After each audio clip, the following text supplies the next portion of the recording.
Журналист Анора Саркорова рӯйхати 13 нафари ҳалокшуда ва 12 маҷрӯҳ бар асари тармаи субҳи 15 феврали соли 2023 ба маҳаллаи Носири Хусрави шаҳри Хоруғ фурӯ рехтаро нашр кард.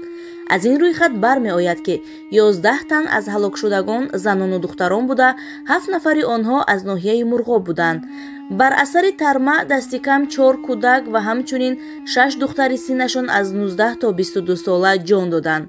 ба назар мерасад, ки аксари қурбониён донишҷӯёнанд, ки онҳо субҳи наҳс аз хобгоҳ ва хонаҳои иҷораашон ба дарс мерафтанд. субҳи 15 феврали соли 2023 тақрибан соати 10 дар ҳудуди шаҳри Хоруғ, маркази маъмурии вилояти Мухтори Кӯҳистони Бадахшон дар шарқи Тоҷикистон, чанд тарма фурӯ рехта, як қисмати роҳ ва чандин мошину хонаҳои мардумро зери ғарами барф карданд. сокинон мегӯянд, тарма ба маҳаллаи Шошхоруғ дар тарафи роҳи Ғунд фурӯ рехта, аз зери барф ҷасади 2 духтари донишҷӯро берун оварданд.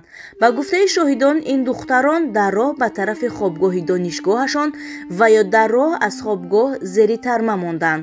кумитаи ҳолатҳои фавқулоддаи Тоҷикистон то кунун танҳо хароб шудани чанд хонаро тасдиқ кард ва хабар дод, ки дар ҷои ҳодиса наҷотдиҳандагон аз раёсати ҳолатҳои фавқулоддаи вилояти Мухтори Кӯҳистони Бадахшон ва нирӯҳои воситаҳои маркази ягонаи давлатии рафъи оқибатҳои авзои фавқулодда дар ин вилоят кор карда истоданд.